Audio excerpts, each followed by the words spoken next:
Very good afternoon to one and all present. I, Dr. Tanushree, welcome you all to this IIC celebration on National Science Day. National Science Day is celebrated annually on February 28th in India, commemorating the discovery of the Raman effect. This day is marked by theme-based scientific communication events across the nation. The National Council for Science and Technology Communication, an autonomous body under the Union Ministry of Culture, proposed this idea to the Indian government in 1986. The government agreed and February 28th was officially declared as National Science Day. The first observance took place in 1987. The theme for National Science Day 2024 is Indigenous Technologies for Viksit Bharat. So as we celebrate this day today, we have a very profound speaker from IMT Group of Colleges, Dr. Amrita Pachauri ma'am, who is amongst us to express her opinion on National Science Day and its relation to the education system currently in India. Heartiest welcome to you, ma'am. I now request you to please proceed with your lecture.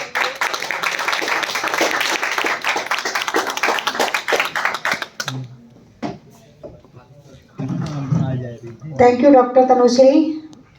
Good afternoon, all. Good afternoon, ma'am. How are you? Good. Good. यही सबसे अच्छी बात है कि सभी अच्छे होने चाहिए. मैम ने जैसे कि सीवी रमन के बारे में बहुत सारी चीज़ें बताई थी उन्होंने, तो मुझे ब्रीफ करने की ज़्यादा ज़रूरत नहीं है. नेशनल साइंस डे क्यों मनाया जाता है आप सभी को पता है? बताएं, कौन बताएगा? बताइए. क्योंकि सबकी गर्दन हिल रही, इट मीन्स सबको पता है. बताएं. ये साइंटिस्ट है, फिजिसिस्ट जी. रमन, सीवी रमन इनको बोलते हैं. Very good. उन्होंने रमन इफेक्ट की खोज की थी. जिसे किसी भी ट्रांसपेरेंट मटेरियल से लाइट स्कैटर करता है, जी, पास करता है तो स्कैटर हो जाता है, उसकी वेवलेंथ और फ्रीक्वेंसी चेंज हो जाती है. बिल्कुल. Raman effect. Very good. Clap for her. बहुत बढ़िया. लेकिन कितने अच्छे तरीके से उन्होंने एक्सप्लेन किया है ना, कि वेवलेंथ भी बताया उन्होंने क्या होता है, रमन इफेक्ट क्या है ना.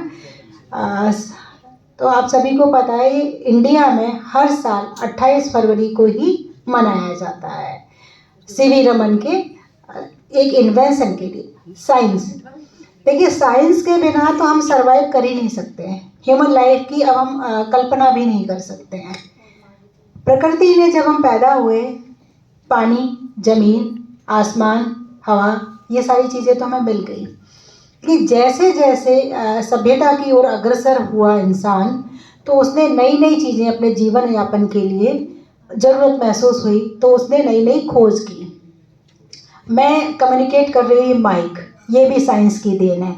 आपका मोबाइल जिससे आप अपनी स्टडी भी करते हो और अपने टाइम भी वेस्ट करते हो, वो भी साइंस की ही देन है. ये लाइट जल रही है, हम सांसें ले रहे हैं, कितने सारे प्रॉब्लम्स है, ये सब साइंस की ही देन है. कि आज कोई भी मेडिकल, कितनी बड़े बड़े बीमारियां आ जाती हैं, फट से पता चल जाता है, उनको हम प्रिक्योर कर लेते हैं. तो साइंस नहीं है, साइंस के बिना हम अपने जीवन की कल्पना कर सकते हैं? बिल्कुल भी नहीं. आज तो हम सोच भी नहीं सकते हैं. जब इंसान पैदा हुआ था तब तो उसके पास कुछ भी नहीं था भाई. इवन खाने को भी नहीं था, पहनने को नहीं था. ऐसे ही प्रकृति में जैसे जैसे उसे लगा, उसको दिमाग और सोच दोनों चीज़ें डेवलप हुई उसकी, तो उसने अपने कपड़े भी बनाना स्टार्ट किए, है ना. खाना उसने पहले तो जानवर मार के ऐसे जंगल जंगल भटक के खाता था. रहने की जगह के लिए उसने अपना किया, ठीक है पत्थर बनाते हैं, ये सीमेंट से लगाएंगे, मिट्टी से लगाएंगे, बना लिया. उसके बाद उसने सोचा ठीक है हम कहाँ कहाँ भटकते रहेंगे, एक फैमिली बनानी स्टार्ट करी उसने.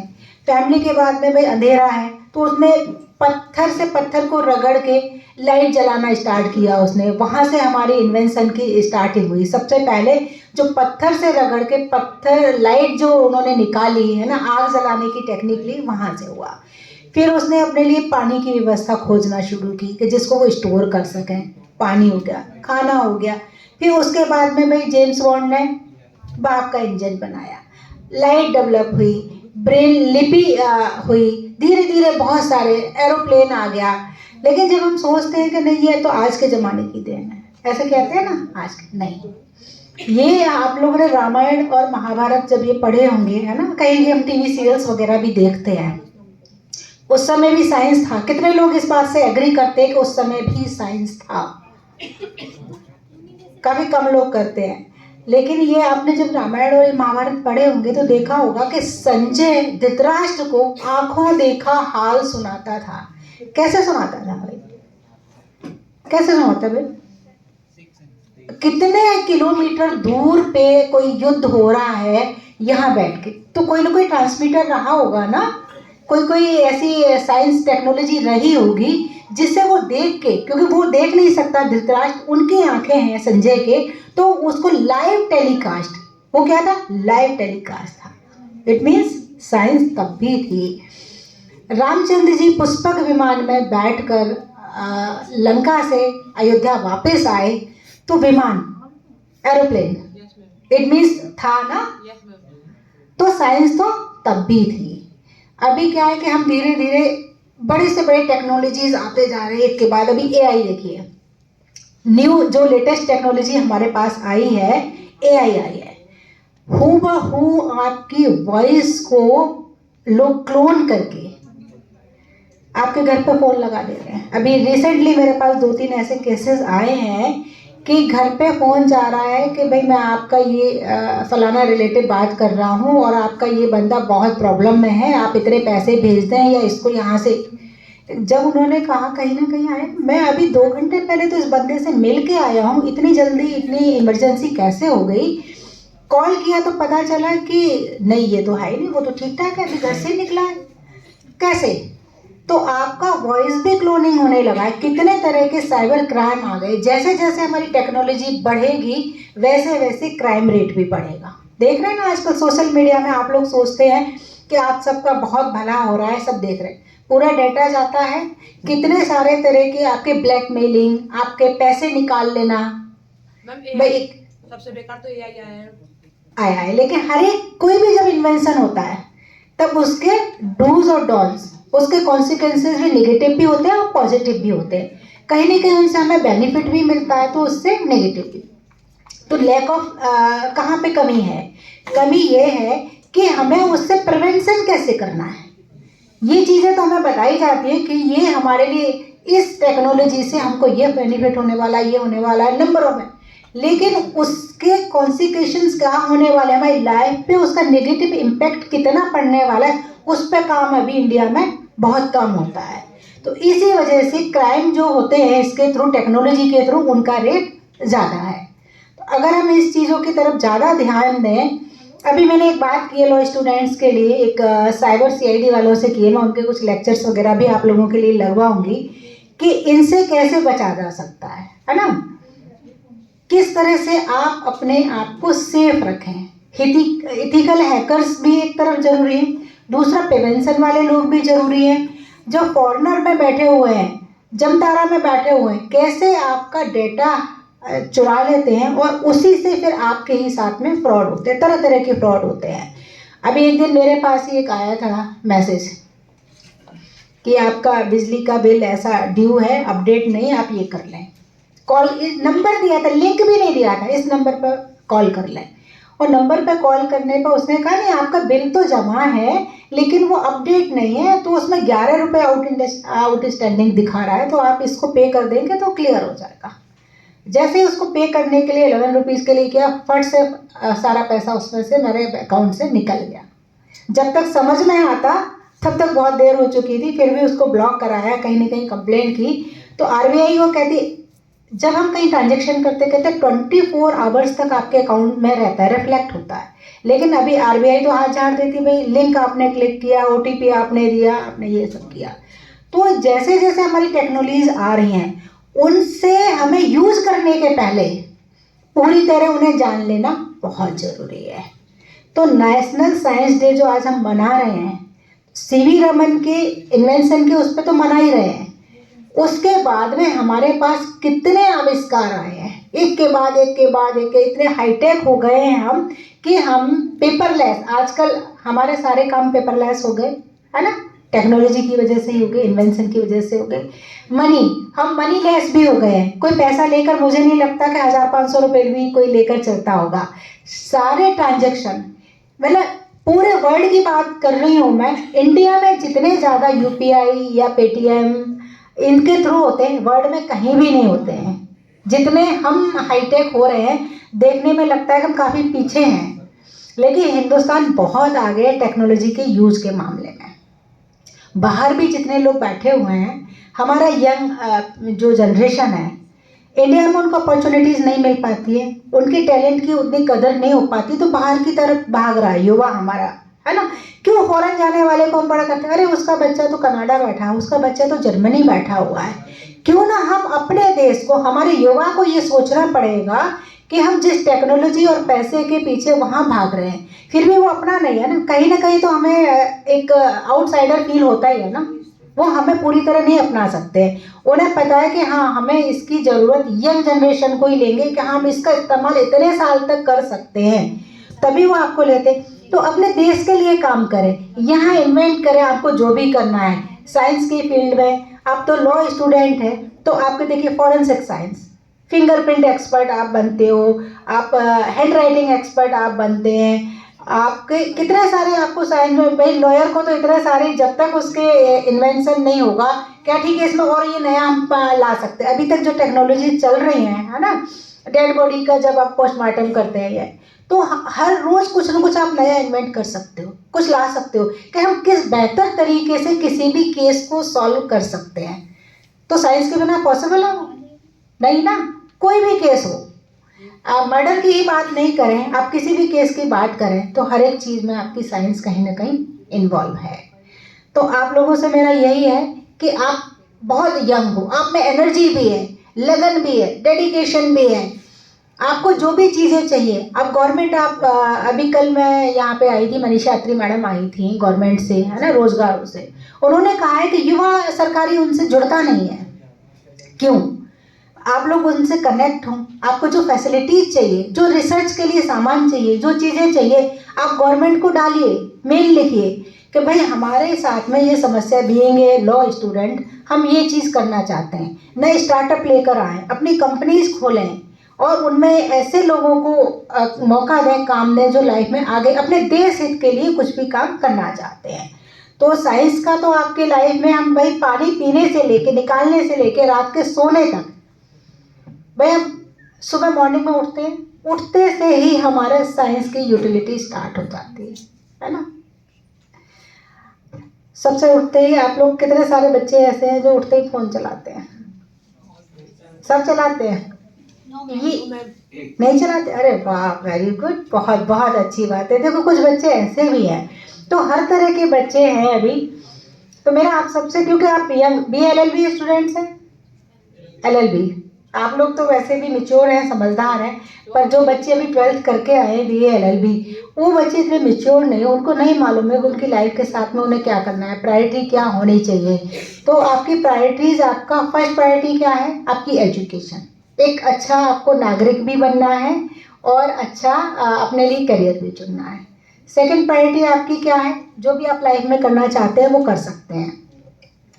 तो नेशनल साइंस डे आप सबको पता है ना, उस पर विषय पे मैं ज़्यादा चर्चा करके आप लोगों को बोर नहीं करना चाहती कि भाई CV रमन ने एक इन्वेंशन किया था 28 फरवरी को, इसलिए वो तमिलनाडु के रहने वाले थे और उनका पूरा नाम जो भी है ना, ये सारी चीज़ें तो आप सबको पता है। लेकिन हम इसको और कैसे बेहतर इस डे को सेलिब्रेट कर सकते हैं, इस डे को कैसे बेहतर सेलिब्रेट कर सकते हैं? देखिए सभी कॉलेज, सभी स्कूल, सभी लोग इस दिन को सेलिब्रेट करते हैं, उनकी याद में करते हैं, उनके इन्वेंशन की याद में करते हैं। लेकिन इस पे हम क्या ऐसा करें कि एक्चुअल में हमको लगे, तो कोई ना कोई रिसर्च आप उस दिन के लिए पूरा साल मेहनत करें, तैयार करके लाएं, तभी तो नेशनल साइंस डे मनाने का मतलब क्या है। अब जैसे तो रावण जब जला दिया, आज भी हम रावण जला रहे हैं, तो क्या रावण मर जाता है? उससे मर गया, इतने सालों से हम जलाते आ रहे हैं। उसका मतलब है हमें अंदर के रावण को, अपने अंदर जितनी बुराइयां, उनको खत्म करना। वो रावण एक प्रतिबिंब है उसका कि हम अपनी बुराइयां आज यहाँ जला के समर्पित। ऐसे ही नेशनल साइंस डे अगर आपको मनाना है तो उस पर रिसर्च करें। आगे मैं आपको कुछ 4 बातें बता दूं, उससे नहीं होने वाला है। आप उस फील्ड में काम करें, क्या हमारे जीवन में उसकी उपयोगिता क्या है साइंस की, उसके बिना और उसके साथ में हम कैसे आगे बढ़ सकते हैं, है ना। हमें कोई चीज़ ना मिले तो भी हम कैसे आगे बढ़ना है हमको, और है हमारे पास तो उसको बेहतर कैसे बना सकते हैं। तो इस दिशा में हम लोगों को प्रयास करना है। आप लॉ में क्या क्या कर सकते हैं, और मैं बताएं मुझे किस तरह साइंस को आप एग्जीक्यूट कर सकते हैं। साइबर लॉ तो हाँ अभी आ गया है, साइबर लॉ आ गया है, तो उसमें तो लिमिटेड चीजें हैं। और बताएं।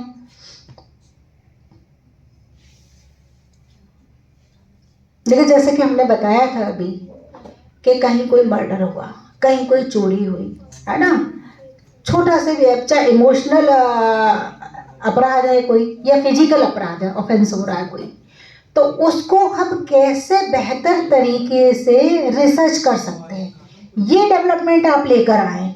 साइंस का प्रयोग वहाँ करें, तब हमारी जो नेशनल साइंस डे हम आज मना रहे हैं उसको प्रासंगिकता तब हमारी परिपूर्ण होगी जब हम उस पर कुछ नया इन्वेंशन लेकर आए।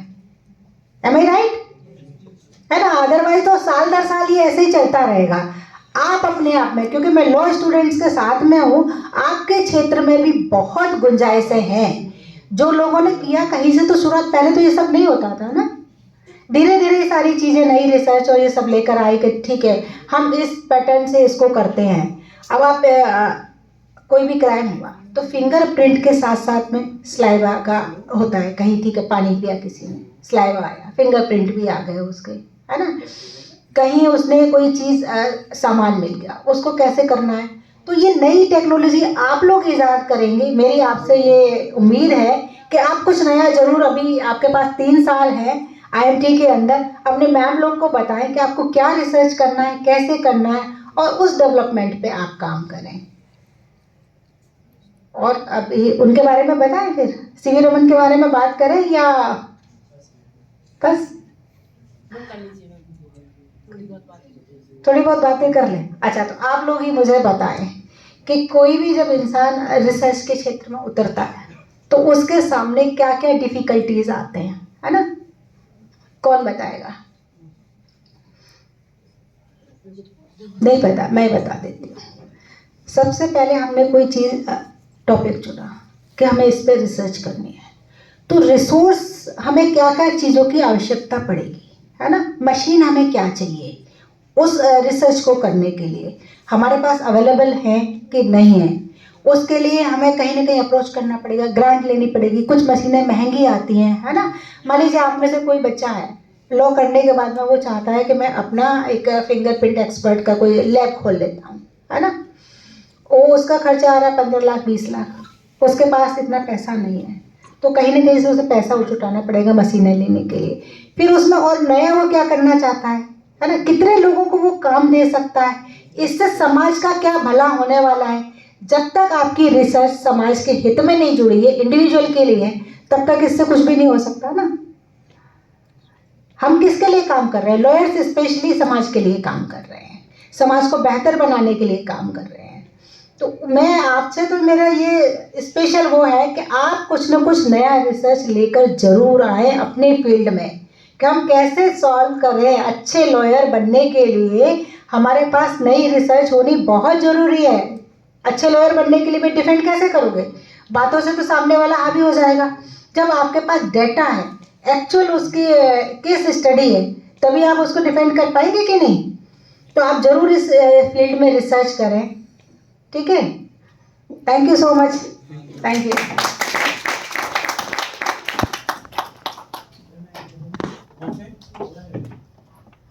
On behalf of IMT College of Law, I extend my heartfelt thanks to Dr. Amrita Pachauri ma'am, who has given us her valuable time and efforts.